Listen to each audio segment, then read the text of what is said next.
When you got married, things were perfect. You were both in love and life was good. Then, somewhere along the line, everything changed. She changed, or maybe he did. Either which way, now your relationship feels, well, hard. I coach husbands and wives who feel lonely, disrespected, or misunderstood in their relationship. So many women today are desperate for their husbands to step up to the plate, to make a decision and to stick to it, to lead rather than to follow. Ladies, you have the power to make it happen. Men respond best to women who are grounded in their feminine core. As for husbands, so many of them want their wives to stop nagging and to just trust them, to smile more and to complain less, to look at them the way they did when they were first dating. Men, you have the power to make it happen. Women respond best to men who are grounded in their masculine core. The secret to lasting love rests in the masculine-feminine dance. Once you master it, your relationship will no longer be difficult. You'll be moving with the biological tide rather than against it, and that makes marriage smooth sailing. If you're struggling in your relationship, if you feel frustrated or alone, I can help. Just go to SuzanneVenker.com, that's SuzanneVenker.com, and click on the coaching button at the top. Don't wait another minute to acquire the mindset you need to find love and to sustain it. It's so much easier than you think. That's SuzanneVenker.com.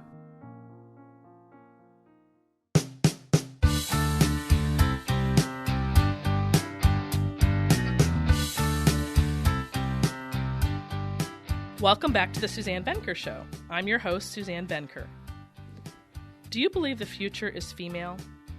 Or do you believe the future is both female and male? Seems like an obvious answer, but in a culture where ideology trumps reason and common sense, it isn't.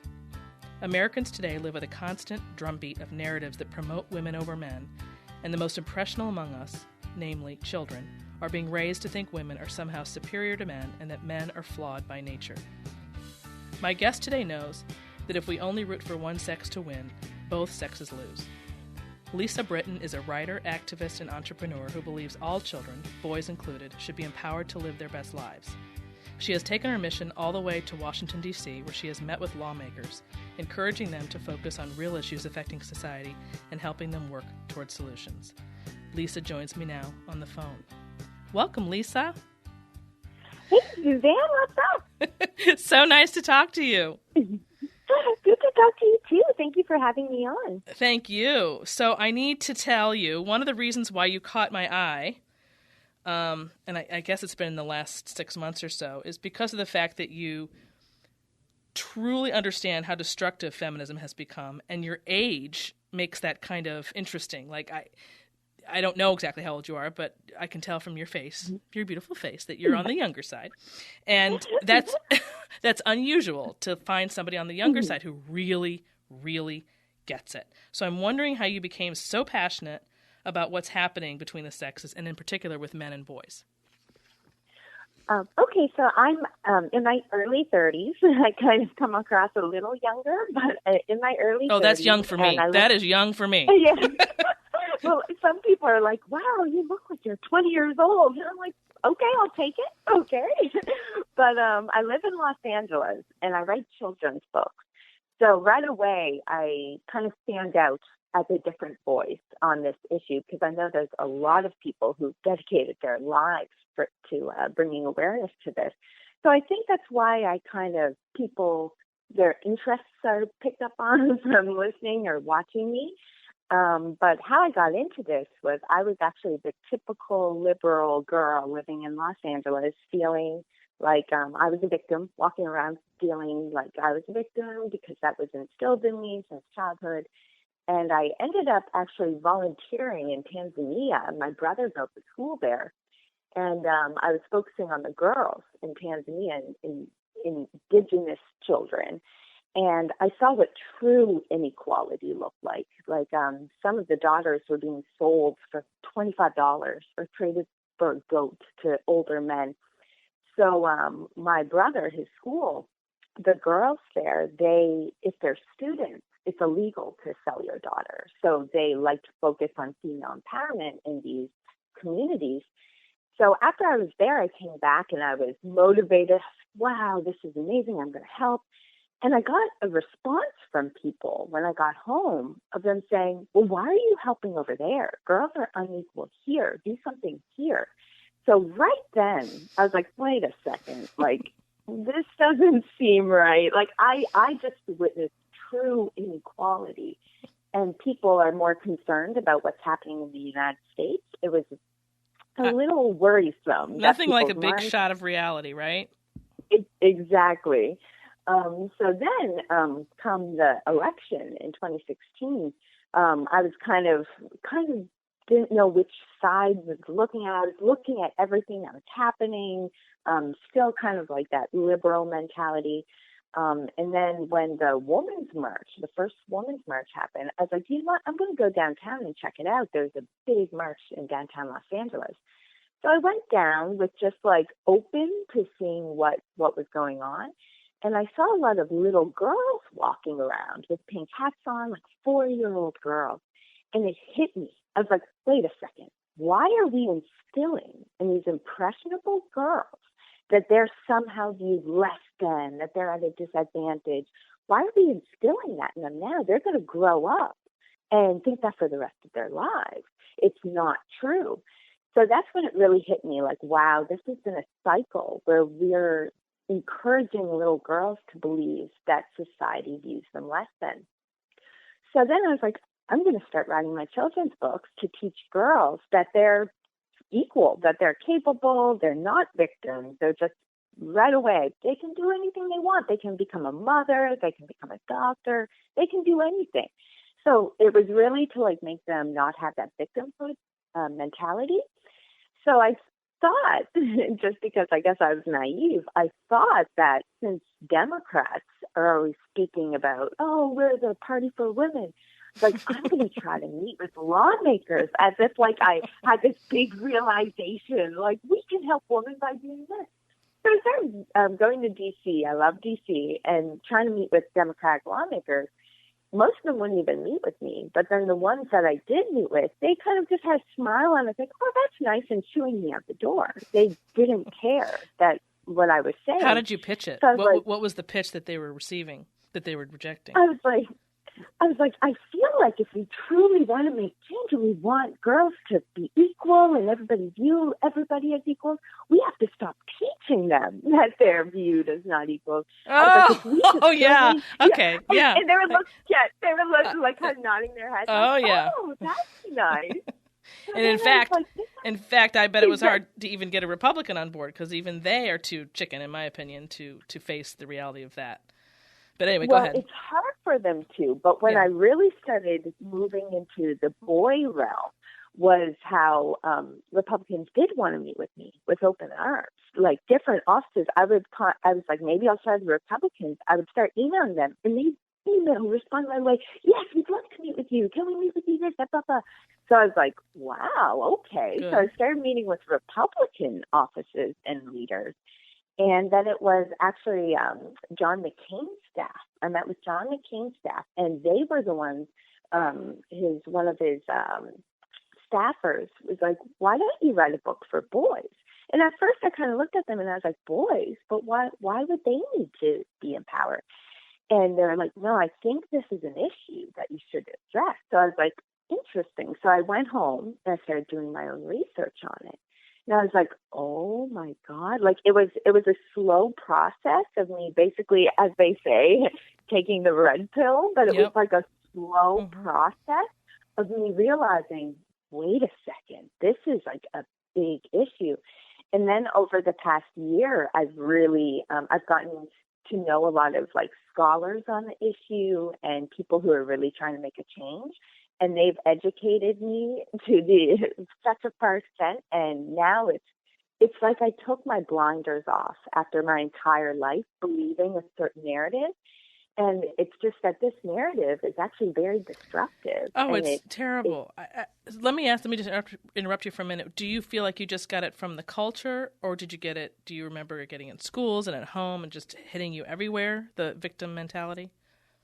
Oh, definitely. Ever since I was a kid in school, I was in elementary school in the early 90s, and there was a bunch of studies that was done in the early 90s, and then feminist organizations picked and chose the data from it to say, look, we need to empower girls.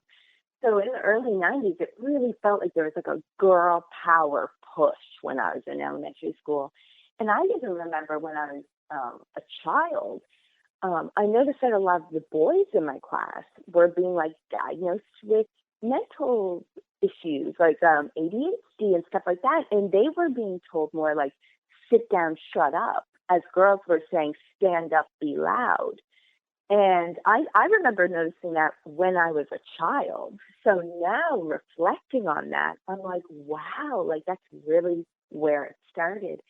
And then just as a teenager, I look back now and I realize, for example, in the 90s, shows like Sex and the City became very popular, which was encouraging women and girls. I was watching it when I was young, that being overly sexual and embracing your sexuality and almost like being like men was empowering. When now that I look back, I'm like, no, like being in control is empowering. Having respect for yourself is empowering. So I think a lot, I've had some bad experiences with men and stuff like that. And I look back and at those times and after, I felt like, oh, like I'm a victim because of these things.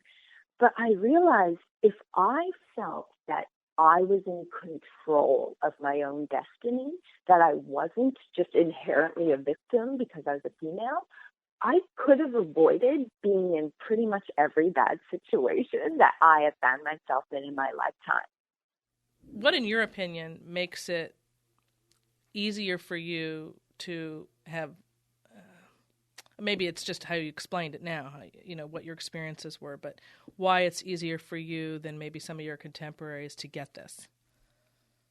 I believe that women my age, women of all ages really, the feminist narrative resonates with them because they can take their own personal experiences and relate it to it. So when they're speaking about like Me Too, for example, most women have had issues with sexual harassment. Many have been sexually abused. So as soon as they hear that narrative, they jump on that train because they can personally relate to what they're saying. And then when they bring up issues of domestic violence, for example, many women can jump on that train because even if there hasn't been like physical abuse, they've been in relationships where there might have been some mental abuse there. So it's very easy for women and girls to just be like, yes, I stand fully with this feminist woman. And I feel like it's difficult for them to show empathy for boys and men because to them, they've always been the perpetrators and they just can't personally relate to what they're experiencing. So until people can truly have empathy for others, be able to take themselves out of the situation, take the emotions out, and put themselves in somebody else's shoes, it's very difficult for them to realize what's truly going on. Oh, that's very, very, very well said. I love it. And obviously, I agree with you. And so that's really two separate issues almost. It's like trying to fend off the false narratives and then learn the art of empathy. And that I really feel like it's not until women have sons, and personally, this is how I've learned that it's affected people, that a lot of women don't really get the scope of what's happening until they have sons. Exactly. Or as you say, you notice the difference with the boys and the girls, and that's really where there's a light bulb moment, I guess you would say. So yeah. I want to tell everybody, so Lisa's very active on social media. I think that's probably your main mode of communication, am I right? Yeah. Yeah. So Twitter and Instagram, but especially Twitter, and that's how I found out about you originally. And that hashtag, the future is everyone, is that yours? Yes, I started that. Love it. And I was a little worried at first because the future is female sounds very encouraging to most women, like the future is female, of course. They don't understand that there can be some negative aspects of that towards young boys. So if a mom shows up at school one day to pick up her young son, and she's wearing the future is female shirt, boys don't understand that, like I call it the perception of history, that is falling into the narrative of. So they see the future as female, and it's a constant shaming to them of these boys who have done nothing wrong. They're innocent young boys, and to discourage young boys at that age it's setting them up for failure.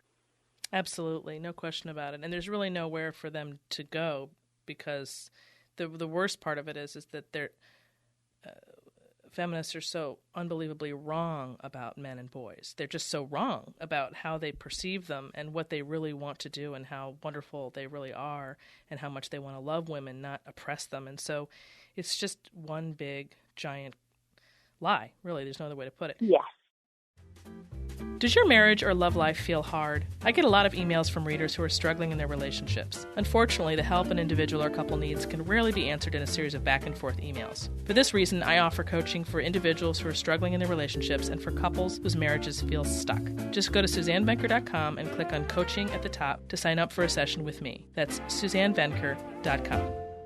I'm going to mention now some of the Twitter statements, some of the statements you've made, so that we can talk about them. I pulled out a few that just jumped out at me. There was somebody who had said recently, the positive news, this wasn't you, someone else said, the positive news is that the vast majority of ordinary women do not take instructions from feminists. And I wanted to jump out, and then I saw your response that was brilliant and totally correct. People say, this is you now, people say most women don't identify as feminist. All the madness is just extreme feminists on Twitter. To just ignore it. No, no, no. Feminism, male shaming, and misandry has taken the more palatable term female empowerment hostage, and it is everywhere. Do you want to explain that? Mm-hmm. Yes. So I get this response a lot, and it actually saddens me, because there's people who agree with me on what I'm saying. They're like, but you know what? It's like a quarter of women out there will consider themselves a feminist. Like and it's true, a lot of women don't consider themselves a feminist because they still have the term from back in the 70s when they were kind of got a bad reputation. So they don't call themselves feminists, and they think, oh, well, that's okay then. But what's happened is that the feminist organizations have known that they kind of have that kind of reputation. So they used words like female empowerment to kind of seep into society in a more palatable way. So people who say, oh, I'm not a feminist, but have no problem with it, something like the future is female, well, they aren't going by the feminist narrative. They might not call themselves a feminist, but that is the feminist narrative. And it's everywhere. Like if you watch the media, if you watch TV shows, commercials, movies, everything is going by that feminist narrative that women are good, men are bad.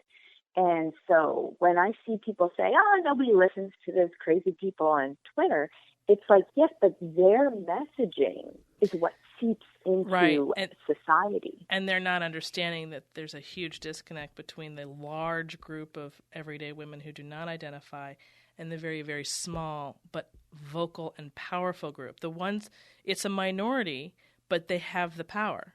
So then when they manipulate the language like you've described, and they have the power because they're in Hollywood, media, universities, and the rest, then that's all you're ever hearing from. So the mass majority gets drowned out because they don't have the power. Do you ever explain this to people when you are, I don't know, in conversation?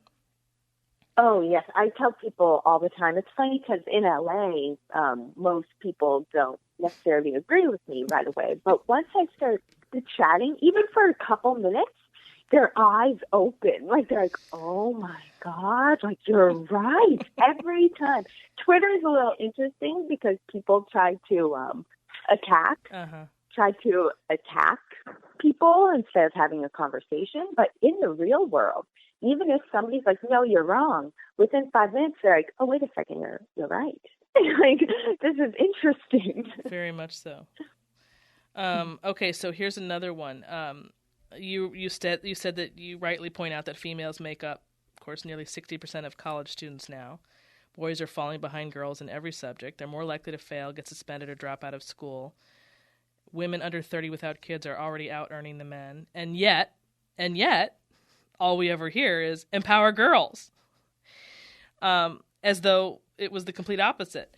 And, of course, it's a huge political issue. Do you find it hard to keep it about the issue and not turn it into politics, per se? Because I always find that, to me, it's not a conservative liberal thing anymore. It might have been at one point. But now it's a divide that's just so obviously between what's fair and right versus those who have an axe to grind. It's just so obvious. So it's really not a political issue, but of course it's made to be a political issue. So how often do you run into having to sort of, I don't know, fight through that and explain that, it's not what it seems? Well, it's interesting because this is basically a social and cultural issue. It doesn't matter which side of the aisle you're on. And that's why I call myself a free thinker, because if you say you agree with one side on everything, then you're just not really paying attention to the issues. Yep.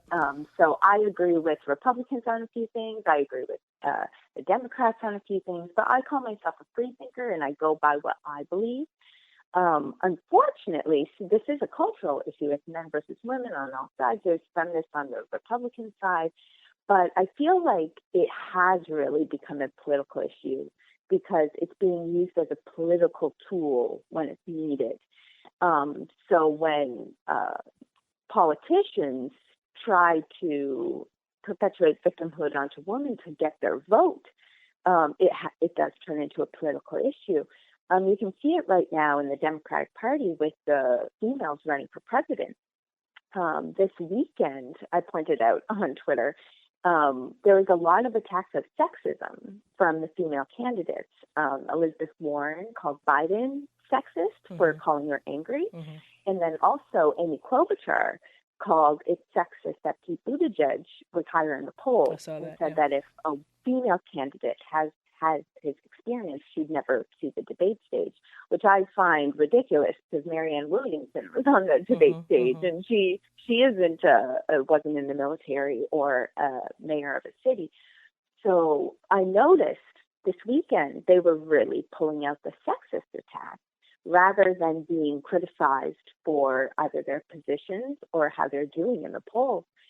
And I knew right away why they were doing it this weekend, and it's because Michael Bloomberg's about to enter the race. So they want to make women in the Democratic Party feel, oh, they're against women, not another man. We need a woman president. And it's horrible because they're utilizing female empowerment to their political advantage. So it actually has turned into such a political issue. And then when you look at public schools, for example, and the teachers and what they're teaching and everything, it really does have a lot to do with politics. And that's why I try to the masses just to try to get my message out there. But that's why I still meet with politicians and stuff like that, because they're the ones who can really try to make a change. And I really believe that it's going to happen.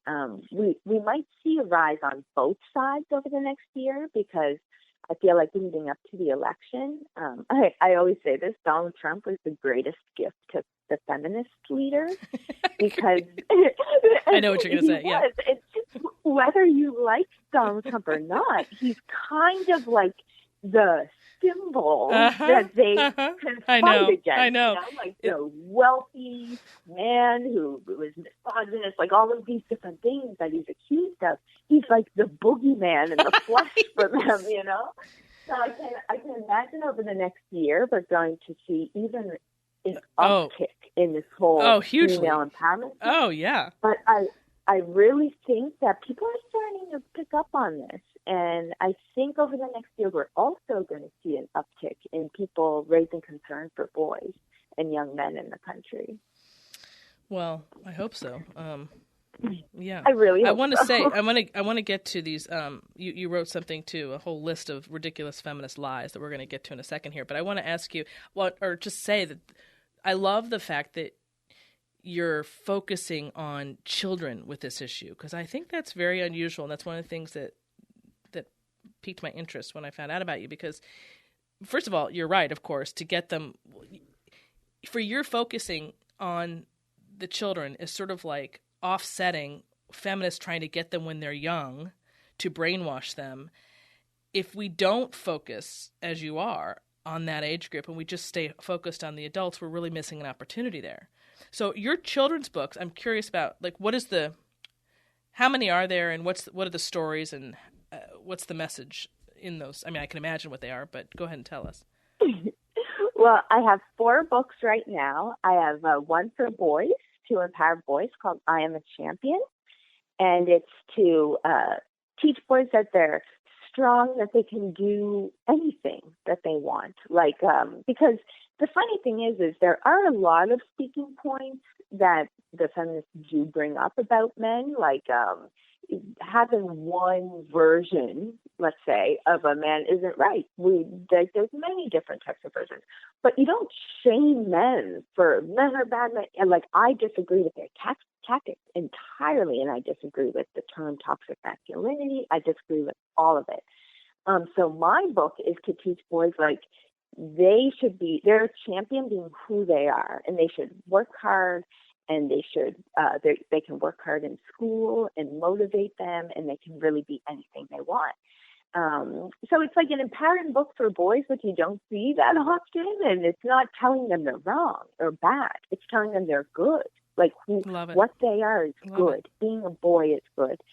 And then I have the exact type of book for girls that teaches them, like, they can do anything. And I don't mention in the book once anything along the lines of, oh, girls can do anything boys can do. Nothing like that. Like, it's just saying you're capable, like, and you can go for it. And I also include in the book they can become a mother, because many feminists and empowering books are trying to sway them against that road. And then another book I have for girls, and I want to do a guy version, is called Mommy Says I'm Beautiful. And it's something I realized with me as a grown woman, looking at my news feeds and stuff on social media, that I just instantly feel bad about myself, or like I feel bad about my appearance or my life or where I'm at. And I was like, wow, if I feel this way on social media, and I'm a grown woman, I know that those photos are photoshopped. I know that people are putting their best out there for the world to see. But if I think this way and feel bad about myself, what do young teen girls feel when they go on and see the Kardashians and all these people all the time? So I wrote a book about not believing everything you see when you join social media. Lisa, I'm so impressed. I'm seriously so impressed. I'm so glad we got into this. Keep going. So a lot of people say to me, well, why is it a children's book? They're not even on social media yet. And I say, well, that's their most impressionable time. So if you can instill before because they're aware of it, but before they join social media, like, don't believe everything you see, like, it's lies, then when they do end up going on social media, that little piece of information is permanently planted in their brain. So right away, if they see like photos, they're all photoshopped and stuff, they're like, yeah, it's photoshopped, because it's embedded in their brain that way, wired to think that way. It's funny, when I tell people why I write children's books, they say that I'll say things that my mom used to say when I was a little girl, just like she used to say. And I'll be like, wow, I sound just like my mom.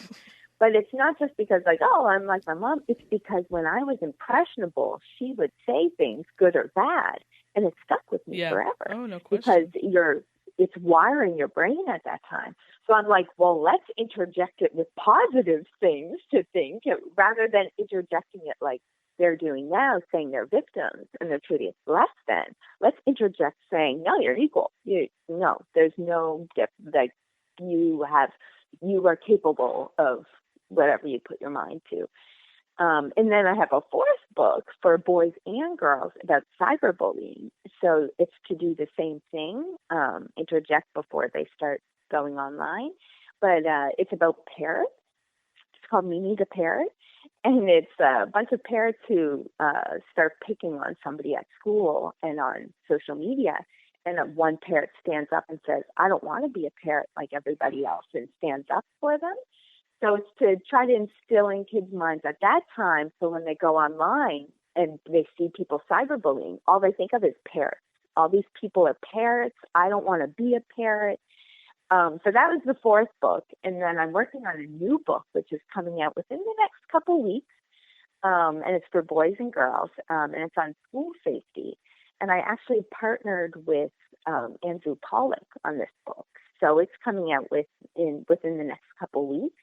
And it's to empower children so they can be proactive to prevent tragedies. Right now, we focus so much on when it comes to, let's say, school shootings, preparing kids on what they should do in the case of a tragedy, like they're doing the school shooter drills right now, which that is only instilling more anxiety and fear into these kids. And then we're talking about, like, what do we do about these people and about the guns? And I'm thinking, well, why don't we empower children so they can be proactive to prevent these kind of things, like give them strength and control. And so it deals with, like, if they see something, say something. If they hear something, tell someone. And then it even addresses if they see somebody bullying somebody or treating them bad, that kind of behavior, to do something about it, because they could also prevent a tragedy. So that's the new book that's coming out. I seriously, I love it. I mean, I'm just really, really impressed. I think that coming at it from this angle is different. It hasn't been done. Because every time I'm fighting feminism, I'm doing it with adults. I don't really, I mean, I've done it with my own children, but I haven't gone into other elementary schools or anything and brought it in this way. And this is brilliant. It's just great. Okay, I'm going to shift gears just a little bit and go to this tweet where you listed what you called the most ridiculous feminist lies. And we're going to go through several of them, 5 or 6 of them. Okay, the first one, you wrote that the gender wage gap means corporations are sexist. The wage gap has been totally debunked as far as the reason behind it as being that we know when women have their first child, that's when they start to drop out or cut back. And that is the reason the gap exists. And you point out there that, of course, the only answer can be from the other side is that, no, it's because of sexism. And so that particular issue, of course, is probably one of the most political, because we're going to hear about that next year big time with all the women on the Democratic side that are in office. So that's one. The second one is being a mother isn't important. And that's sort of obvious to anyone who knows anything about feminists. Now, you probably have talked with a lot of people. Like, I have this piece out today in the Federalist, and there's a lot of comments on it, and someone said something like, feminists never said something about not devaluing motherhood, and that's not true that they do that, that that's what it's about. And I just had to laugh. You cannot be serious. Like, that is at the core. That is the beginning. That's the core of what they're doing, is to say there's no difference between man and woman. They don't have these. It's the patriarchy that established these gender roles. I mean, how could you not know something so basic? Yeah. I'd love to give an analogy, but I'm terrible at analogies. But that just really... That was really funny. In fact, it was Betty Friedan who, at the whole beginning of all this mess in the 1960s, said that compared being a wife and mother at home to being in a, quote, comfortable concentration camp, end quote. That was really, in my opinion, the beginning of the end, because at that point, it's just gone downhill since then. This just continual drip status degradation, and that women aren't worth anything unless they're earning like men are. And then, of course, their ultimate goal is to get women at higher positions, which, in order to get them at the highest positions like men, that means they have to leave home. I mean, there's no other way about it, around it, and they're not doing that. Exactly. And so that's, in fact, now that you're in California, I'd forgotten. I think I did read that you were out there. You know about the California paid leave and how it basically backfired? Yes. That just came out a week or so ago, showing that the paid leave of 2004 that women were offered, they're not taking it, and they're not coming back in full numbers. So, I mean, and there's only, I think, 2 states right now that have tried the paid leave. We have, unpaid leave across the nation, but we don't have paid leave. And so California was the first to try that out, and still they're failing to get women out of that darn home. Exactly. It's because women want to raise their children. Women, it's in them to do that. Shock. Yeah. Okay, and then another obvious one, that a woman can raise as many kids as she would like and have a successful full-time career and not neglect either. That's probably the most... the one that gets the most, I don't know, backlash or whatever. And it's interesting because I just read an article, I think it was like in Allure or Marie Claire or something like that, where it was a woman who wrote kind of an op-ed piece talking about how much pressure there's on mothers these days and how it's too much and it's overwhelming. And she was blaming others, like, you're putting all this pressure on us. And I'm reading the article and I'm like, of course it's overwhelming. Of course it's overwhelming to be a woman with a career and to be a mother. That's why our society had a structure for so long where women were raising the kid. You know what I mean? Like, of course, it's like you can't have your cake and eat it too. If you want more women in the workplace and you want them to be in powerful positions and you're encouraging women to get into the workforce, the women are like, oh my God, it's like they're realizing I've been fed this lie because I want my family and to raise my kids and to be there for them. But is all my worth based on my career? Like, I feel like our society has changed what is important in life. No question that the values have been completely turned on its head, and that's why everything is getting messed up, because of the value difference. It's shifting and putting work at the center instead of family. It's always been very surprising to me that people fell for that so easily, and I don't know. I know that I had a leg up with a mom who actually attempted it, believe it or not, in the 50s. She was a stockbroker and didn't have children until she was older, and then when she tried to do both, that quickly didn't last after a few years, and she quit, and then she raised me basically saying, this does not work, and here's why. So I had this message from the time I was young, so I can't really get my head around not knowing it, because I've just always known it, or didn't know it personally, but was told that, I guess, and then agreed later when I figured it out for myself. But to me, it's so obvious that you can't do both of those things simultaneously and be successful. But at any rate. Okay, and then the next one you wrote is that the differences between men and women, and this, of course, is at the base of the whole thing, are caused by social conditioning and not biology. Now, that's a broader way of really identifying the underpinning of the feminist movement, and people don't often... all these other issues are just sort of offshoots of that, because that was the underlying piece, is that really the way we raise our boys and girls is what's causing them to be different. And, of course, anybody who's raised both a son and a daughter knows that that's ridiculous. But in the 60s, that was how it all began, is you can have sex like a man, we're the same, and we just need to overhaul society and change the way we raise kids, and then all of a sudden we'll have this beautiful gender equality world or whatever. And it does show how powerful the feminist organizations are, that more scientists don't stand up and say, you know what, no, there are differences. I read an article on Quillette about how scientists are showing men's and women's brains are different. They are different, but they can't put it out there. No, they can't publish findings when right away. That's right. It just shows the power that they have. Absolutely. And now the extreme gender theory is entering our elementary schools, like especially here in California. I have friends who moved out of this state because it's getting I would if I were there, here. For sure. They're teaching kids, they're confusing children.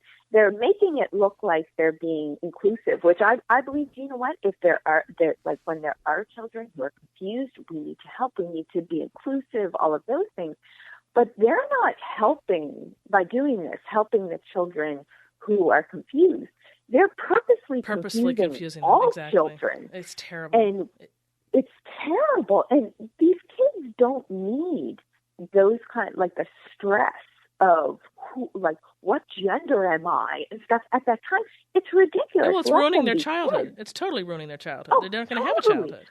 Did you see that sign, the sign that the boy was holding up? He was 4 years old, and it said, if he can get it, if he can understand that there's no such thing as male and female, why can't adults? I mean, that's child abuse. And it's like, it's child abuse. The parent made them hold the sign for the photo. Like, it was so ridiculous. And do you know what, though? I tweeted about this last week. I actually think this new kind of push that they're doing I know what you're going to say. Yeah. This is actually going to be the thing that creates a civil war within the feminist movement itself, because they've spent decades and decades of trying to lift up women, And now they're going so far as to completely erase women, like the thought of women.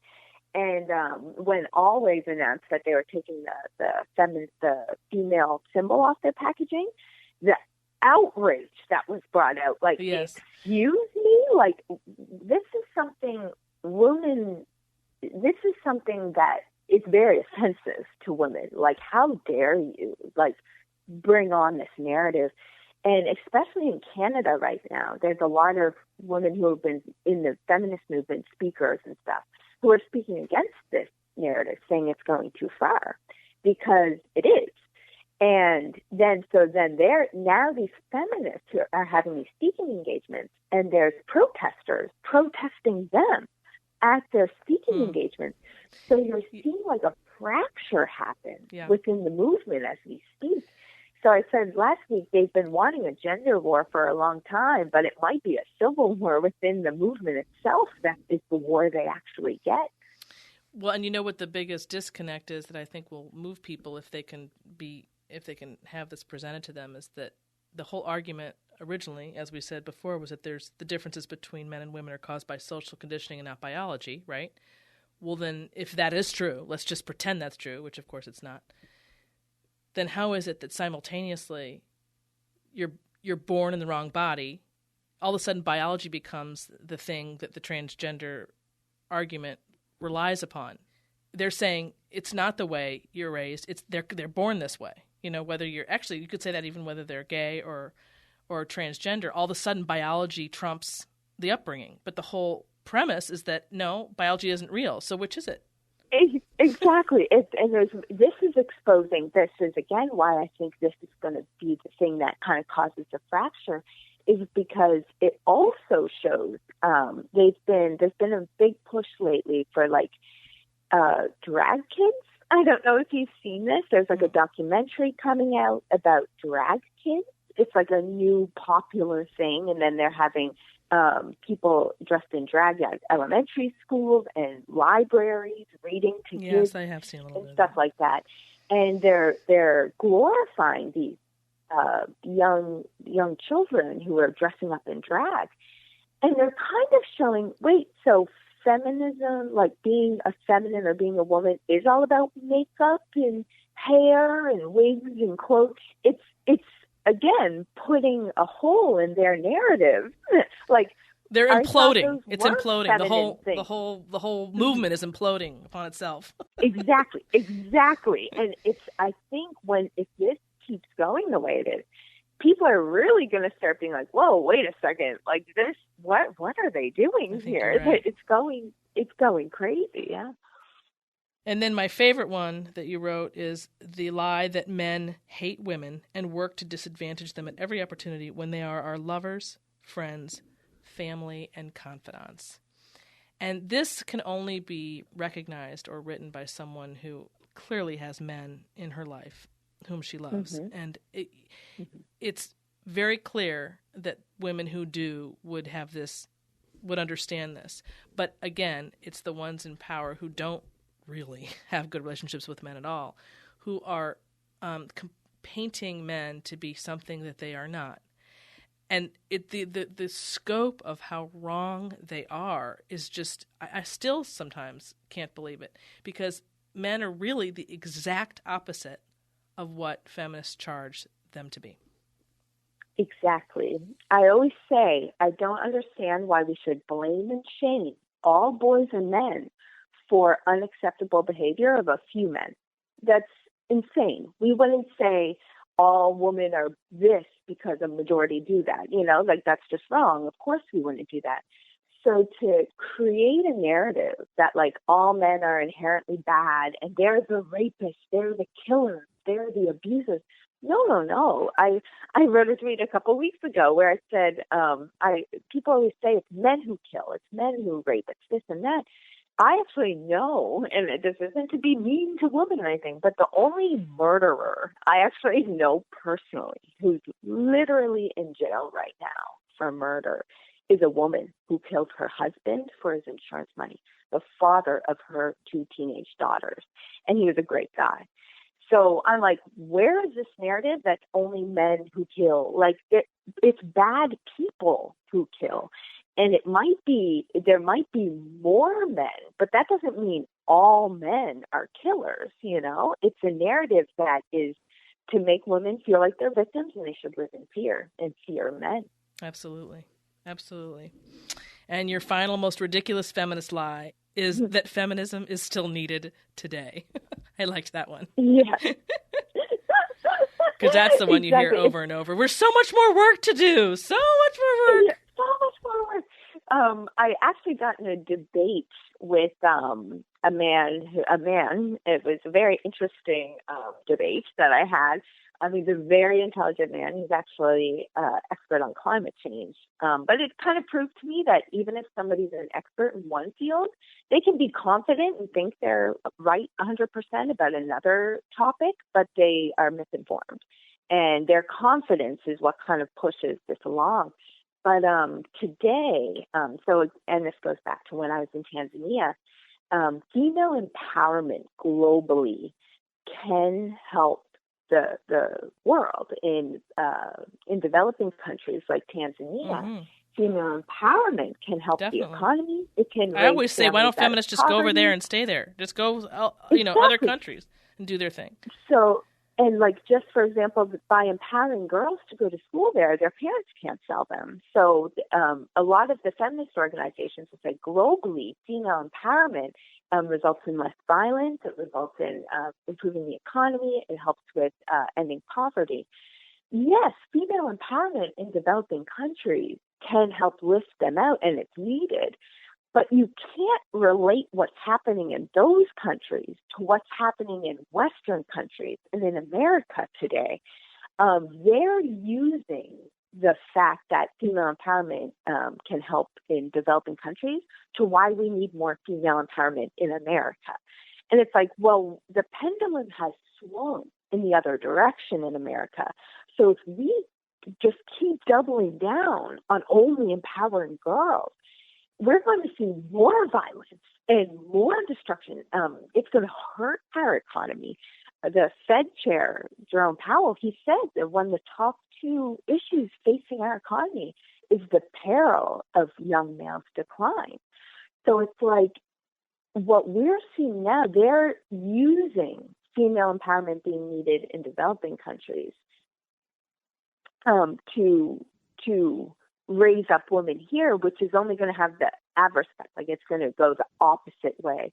If we have a generation of disgruntled, unemployed, unmotivated, and resentful young men, but we have a majority of women in power, what kind of hostile environment is that going to create for us? I can't even think of, I do think about it a lot. There's so many things I think about and worry about, and you just basically summed it up perfectly. I would like to clone you, Lisa, especially for your generation. We need a lot more Lisas, and then we would be good, and this stuff would not be happening. We just need a lot more of you. That's all I can say. That's why I'm out there on social media. Like, I'm trying to change minds, and I mean, sometimes Twitter can be a little, if people are mean and stuff, and I try to stay as positive as I possibly can. And good idea. Kind of neutral, and I don't purposely attack people, especially like people who have like small amount of followers and stuff. I don't go out hunting for people to argue with. The only people that I do call out is more like media people or politicians or people in the movement who have a lot of followers who I feel like are doing the most damage. But besides that, I'm not into, these like arguing. I just said the other day, I was like, I'm not blaming women who follow feminist narrative. They have blinders on. It's not their fault. I'm not looking at these feminist women being like, it's your fault because they're being fed this information. And I said the other day, I would know. I was one of them.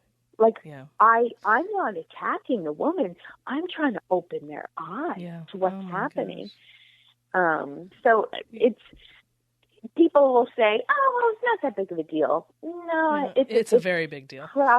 It's a very big deal. And I think it's the biggest crisis that America is facing that might lead to our own destruction. Oh my gosh, you and I are cut from the same cloth. Seriously, it's so great to meet you. Really, it really is. Where can people? What's your Twitter handle?